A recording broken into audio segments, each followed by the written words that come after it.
Oui, parce que du coup, je voulais juste réécouter ça. À ton avis, Serge, à ton avis, Alors, mais non. Si tu veux, je te fais. C'est ce que tu penses de Paula, à ton avis? Mais non, il ne pense pas ça. On ne peut pas penser ça de Paula. Réponds-moi. Tu vois, hein? Tu vois l'effet que ça fait, hein? Est-ce que tu penses ce que tu viens de dire sur Paula? Au-delà même. Mais non. Au-delà, Serge? Au-delà du rugueux? Veux-tu m'expliquer l'au-delà du rugueux? Quand ça touche personnellement, la saveur des mots est plus amère, on dirait. Serge, explique-moi l'au-delà du rugueux. Ne prends pas ce ton de givre. Ne serait-ce, je vais te répondre, ne serait-ce que sa manière de chasser la fumée de cigarette. Sa manière de chasser la fumée de cigarette? Oui, sa manière de la chasser, là, sa fumée de cigarette, un geste qui te paraît à toi insignifiant, un geste anodin, penses-tu? Pas du tout. Sa manière de chasser la fumée de cigarette exactement au cœur de sa rugosité. Tu me parles de Paula, une femme qui partage ma vie, en ces termes insoutenables parce que tu désapprouves sa façon de chasser la fumée de cigarette. Oui, sa façon de chasser la fumée la condamne sans phrase. Serge, explique-moi avant que je ne perde tout contrôle de moi-même. C'est très grave ce que tu es en train de faire. N'importe quelle femme dirait « Excusez-moi, la fumée me gêne un peu. Pourriez-vous déplacer votre cendrier ?» Ah non, elle ne s'abaisse pas à parler, non. Elle dessine son mépris dans l'air, un geste calculé, une lassitude un peu méchante, un mouvement de main qu'elle veut imperceptible et qui sous-entend « Fumer, fumer, c'est désespérant, mais à quoi bon la relever ?» et qui fait que tu te demandes si c'est toi ou la cigarette qui l'indispose. Tu exagères. Tu vois, il n'a pas dit que j'ai tort, hein. Il a dit que j'exagère. Il ne dit pas que j'ai tort. La façon de chasser la fumée de cigarette révèle une nature froide, condescendante et fermée au monde. Ce que tu tends toi-même à devenir, hein. C'est dommage, Marc. C'est vraiment dommage que tu sois tombé sur une femme aussi négative. Enfin, Paula n'est pas négative. Retire tout ce que tu viens de dire, Serge. Non. Mais si. Retire ce que tu viens de dire. Mais retire, mais retire, c'est ridicule. Serge, pour la dernière fois, je te somme de retirer ce que tu viens de dire. Un couple aberrant à mes yeux. Un couple de fossiles. Marc se jette sur Serge. Yvan se précipite pour s'interposer. Tire-toi. Ne t'en mêle pas. S'ensuit une sorte de lutte grotesque, très courte, qui se termine par un coup que prend malencontreusement Yvan. Oh merde. Oh merde. Fais voir, fais voir. Yvan gémit, plus que de raison. Ou alors tu le fais, toi, oui, tu le oui, fais, oui. tu le faisais, tu le faisais. Fais voir, fais voir. Mais fais voir. Non, c'est rien. Pas mal, hein. Tu n'as rien. Attends, tiens, mets ça dessus pendant une minute. Si, pas mal. Mais vous êtes complètement anormaux tous les deux. Deux garçons normaux qui deviennent complètement cinglés. Ne t'énerve pas. Mais j'ai vraiment mal. Si ça se trouve, vous m'avez crevé le tympan. Mais non. Qu'est-ce que tu en sais? Tu n'es pas au Torino? Non, et des amis comme vous, hein, des types qui ont fait des études.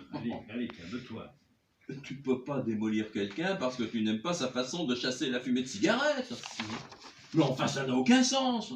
Mais qu'est-ce que tu sais du sens de quoi que ce soit? Allez, Je ne le prends pas mal, je suis fatigué. Si tu te laisses, ça signifie que tu es suspendu au jugement d'autrui. Je suis fatigué, Marc. Tout ça est stérile. À vrai dire, je suis au bord de l'ennui avec vous, hein. Là, en ce moment. allons dîner. Allez-y tous les deux, hein. Pourquoi vous n'y allez pas tous les deux? Mais non, bon, une fois qu'on est tous les trois. Ça ne nous réussit apparemment pas, hein. Je ne comprends pas ce qui se passe. Calmons-nous.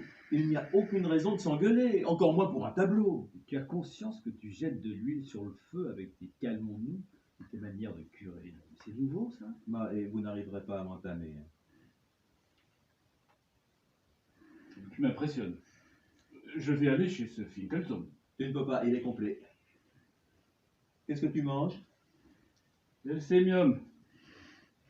Je suis rentré dans la suite logique des choses. Mariage, enfant, mort, papeterie. Qu'est-ce qui peut m'arriver? Mu par une impulsion soudaine, Serge prend l'entrios et le rapporte où il se trouvait, en dehors de la pièce. Il revient aussitôt. Nous ne sommes pas dignes de le regarder. Exact. Ou tu as peur qu'en ma présence, tu finisses par l'observer avec mes yeux. Ah ben non. Tu sais ce que dit Paul Valéry? Je vais mettre de l'eau à ton moulin. Je me fous. de ce que dit Paul Valéry. Tu n'aimes pas non plus Paul Valéry. Ne me cite pas Paul Valéry. Mais tu aimais Paul Valéry. Je me fous de ce que dit Paul Valéry. C'est toi qui me l'as fait découvrir. C'est toi-même qui m'as fait découvrir Paul Valéry. Ne me cite pas Paul Valéry, je me fous de ce que dit Paul Valéry. De quoi tu ne te fous pas? Que tu as acheté ce tableau, que tu as dépensé 20 briques pour cette merde. Ah, tu ne vas pas recommencer, Marc. Et moi, je vais te dire ce dont je ne me fous pas, puisqu'on en est aux confidences. Je ne me fous pas de la manière dont tu as suggéré par ton rire et tes insinuations que moi-même, je trouvais cette œuvre grotesque. Tu as nié que je pourrais avec sincérité y être attaché. Tu as voulu créer une complicité odieuse avec nous, et pour reprendre ta formule, Marc, c'est ça qui me relie moins à toi ces derniers temps, ce permanent soupçon que tu manifestes. C'est vrai que je ne peux pas imaginer que tu aimes sincèrement ce tableau. Mais pourquoi? Parce que j'aime... Non, c'est moi. Parce que j'aime Serge et que je suis incapable d'aimer Serge achetant ce tableau. Pourquoi tu dis achetant? Pourquoi tu ne dis pas aimant? Parce que je ne peux pas dire aimant. Je ne peux pas croire aimant. Alors, achetant pourquoi, si je n'aime pas? C'est toute la question. Regarde comme il me répond avec suffisance. Hein. Je joue le con et lui me répond avec la tranquille Bouffissure. bouffissure du sous-entendu. Tu l'as dit bouffi. Bouffissure. Et tu n'as pas imaginé une seconde, ou quand même improbable où je puisse aimer vraiment, que je me blesse d'entendre ton avis catégorique, tranchant, complice dans le dégoût. Non. Quand tu m'as demandé ce que je pensais de Paula, une fille qui m'a souvent soutenu à moi pendant tout un dîner qu'on pouvait guérir la maladie d'Ehlers-Danlos à l'homéopathie, je ne t'ai pas dit que je la trouvais laide, rugueuse et sans charme. J'aurais pu. C'est ce que tu penses de Paula? À ton avis? Mais non, il ne pense pas ça de Paula. On ne peut pas penser ça de Paula. Réponds-moi. Ah, tu vois l'effet que ça fait. Bravo. Sur ces mots, Yvan prend sa décision. Il sort précipitamment, les jetant. Bravo. On ferait mieux de ne pas se voir du tout ce soir, non? Je ferais mieux de partir aussi. Bon. C'est toi qui es lâche. Hein, tu t'attaques à un garçon qui est incapable de se défendre. Tu le sais très bien. Tu as raison. Tu as raison. Et ce que tu viens de dire ajoute à mon effondrement.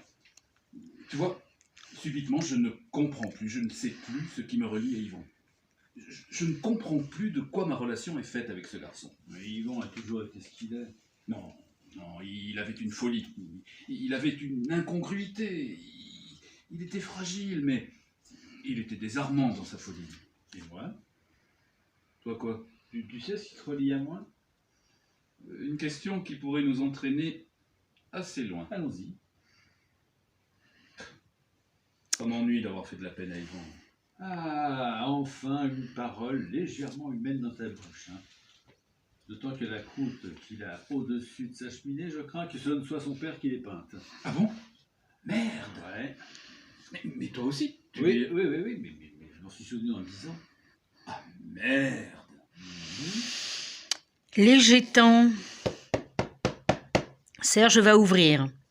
Yvan rentre aussitôt dans la pièce et, comme précédemment, parle à peine arrivé.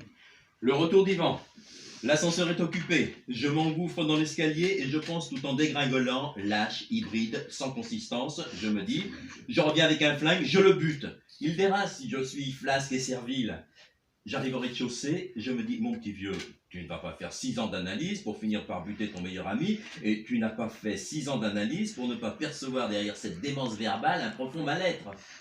Je réamorce une remontée et je me dis, tout en gravissant les marches du pardon, Marc, appelle au secours. Je dois le secourir, dussé-je en pâtir moi-même. D'ailleurs, l'autre jour, j'ai parlé de vous à Zone. Alors, à ce moment-là, toi, tu fais ton aparté public et tu reviens vers eux. D'ailleurs, l'autre jour, j'ai parlé de vous à Zone. Voilà. Tu parles de nous à Zone. Je parle de tout à Zone. Et pourquoi tu parles de nous? Je t'interdis... Je t'interdis de parler de moi, ce connard. Tu ne m'interdis Mais rien. pourquoi tu parles de nous? Je pense que vos relations sont tendues et je voulais que Zone m'éclaire. Mais qu'est-ce qu'il dit, ce con? Il dit quelque chose d'amusant. Ils donnent leur avis, ces gens. Non, ils ne donnent pas leur avis, mais là, il a donné son avis. Il a même fait un geste, lui qui ne fait jamais de geste. Il a toujours froid. Je lui dis, Bougez. Bon, et alors, qu'est-ce qu'il a dit? Mais on se fout de ce qu'il a dit. Qu'est-ce qu'il a dit? En quoi ça nous intéresse? Je veux savoir ce que ce con a dit. Merde! Yvan fouille dans la poche de sa veste. Vous voulez savoir? Il sort un bout de papier plié. Tu as pris des notes? Mais j'ai noté parce que c'est compliqué. Bon, je vous lis. Oui. Si je suis moi parce que je suis moi, et si tu es toi parce que tu es toi, si je suis moi et tu es toi, si en revanche je suis moi parce que tu es toi, et si tu es toi parce que je suis moi, alors je ne suis pas moi et tu n'es pas toi. Bon, et vous comprenez que j'ai dû écrire. Tu paies combien? 400 francs d'influence, 2 fois par semaine. Joli. Et en liquide, hein. Car j'ai appris un truc, tu ne peux pas payer par chèque. Hein. Freud a dit, il faut que tu sentes tes billets qui foutent le camp. Tu as de la chance d'être coaché par ce type. Ah oui, hein. Tu seras gentil de leur copier cette formule. Hein. Oui. Elle nous sera sûrement utile. Vous Yvan, avez tort. C'est profond. Si c'est grâce à lui que tu es revenu tendre ton autre joue, tu peux le remercier. Il a fait de